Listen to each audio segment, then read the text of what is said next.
Assalamualaikum warahmatullahi wabarakatuh. Walah kipiti saya kayak meleset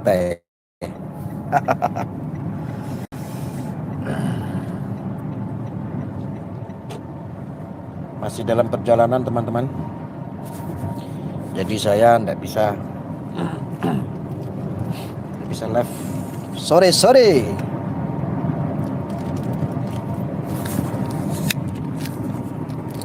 Ini perlu dicas dulu ya.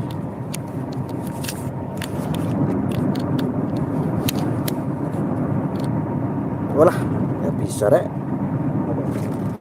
Casan Kurang panjang. Casan yang itu. Casan yang punyamu itu loh. itu ada punya aku. Iya. Cabut di tas ada, di tas coklat ada Gus. Di tas coklat. Iya.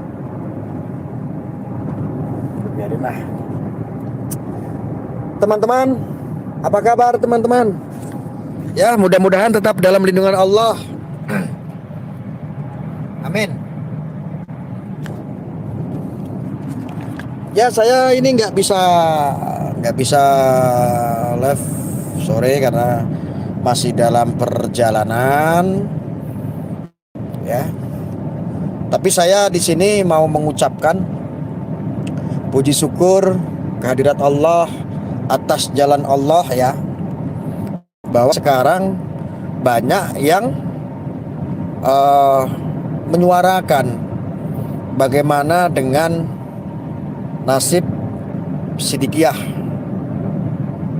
ya, bagaimana nasib Torekot Sidikiyah Indonesia. Ini saya sangat bersyukur sekali sudah mulai banyak yang menyuarakan. Jadi ibaratnya tuh begini, ibaratnya kalau kita ini mau ngusir tikus dalam rumah, ya tikusnya saja yang digebuk gitu loh maksud saya. Jangan malah rumahnya yang dibakar.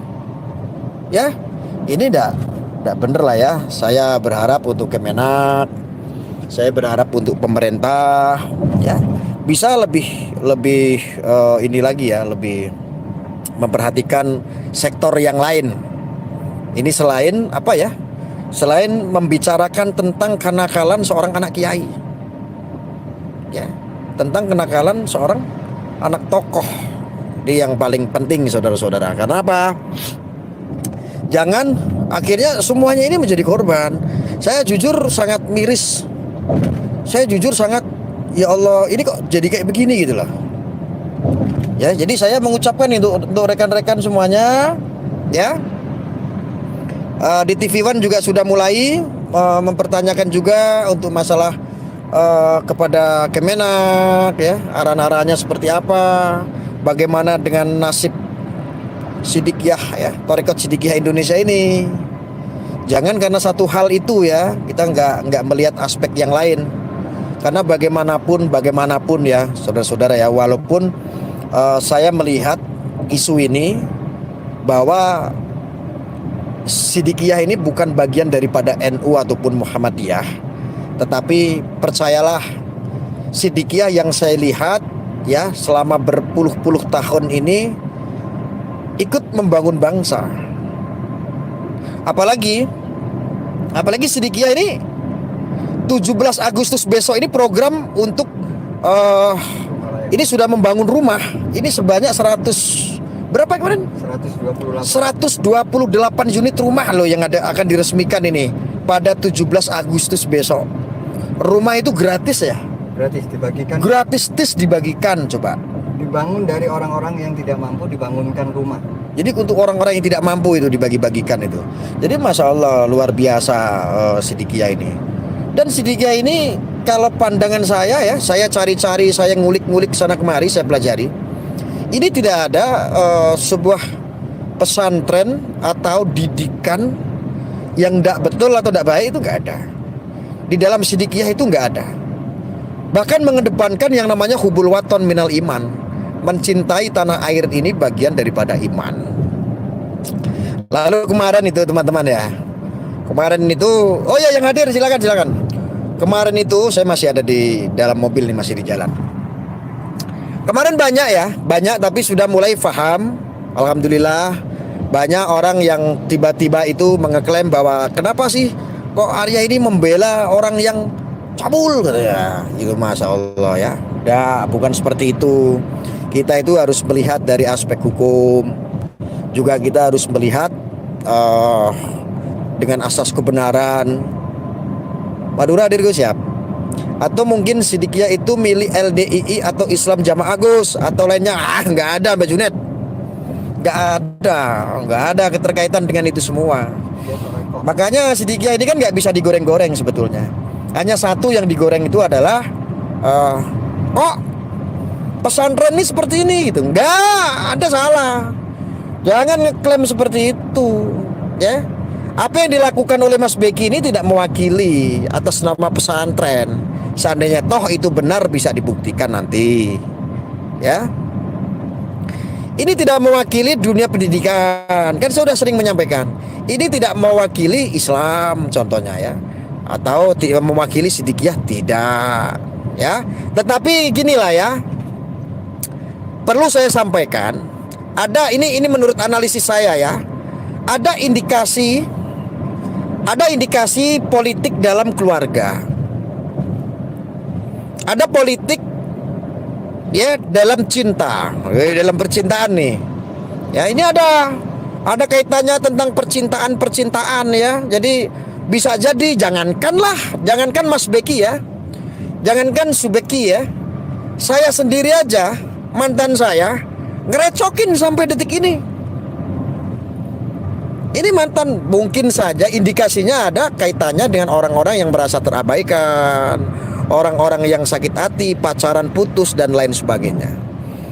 Ya, ini makanya perlu teman-teman itu belajar untuk berpikir yang lebih luas lagi ya, melihat aspek lain ya. Jika tidak terbukti lalu Mas Beki nuntut balik bisa modiar para pelapornya ya. Artinya begini Mbak Junet, hukum itu buta. Itu sudah jelas. Apa yang dilakukan oleh Polri ini sudah tuntas, sudah sesuai dengan prosedur. Kita apresiasi dulu itu yang kinerja Polri itu ya. Kita harus apresiasi. Tetapi dalam hal kemaslahatan, Sidikiyah yang sudah ikut membangun bangsa negara ini, yang sudah berpuluh-puluh tahun, beratus-ratus tahun, ya itu jangan sampai dimunafikan dengan kesalahan salah satu putra kiai yang nakal. Jangan gitu loh. Kasihan, makanya saya itu bersyukur alhamdulillah sudah mulai banyak media-media publik sudah ikut menyuarakan itu. Bagaimana dengan nasib Sidikiyah? Harus itu. Masa iya dari semua pelapor itu mantannya dia Gus? Sekarang begini aja deh teman-teman, logika ya. Apakah Subeki ini orang yang sudah kakek-kakek? Ini mah ngomong ngawur aja deh ya. Anda coba analisa, apakah Subeki ini adalah orang kakek-kakek? Apakah Subeki ini orang yang tidak punya atau orang miskin lah kayak kita ini ya, rakyat jelata? Bukan.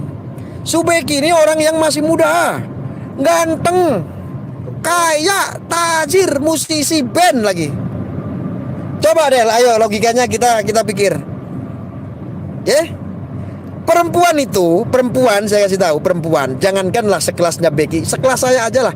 Perempuan di belakang itu ngantri. Ya kan? Kalau GR lo ya mau sekali-kali boleh. Perempuan jangan ngantri gitu loh. Nah kalau cuman ngerasake sing enak seret gitu lah. Saya rasa enggak jauh-jauh. Nyambung nggak maksud saya? Masuk nggak? Masuk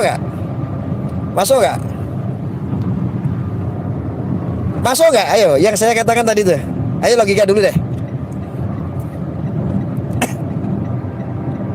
Dan dugaan.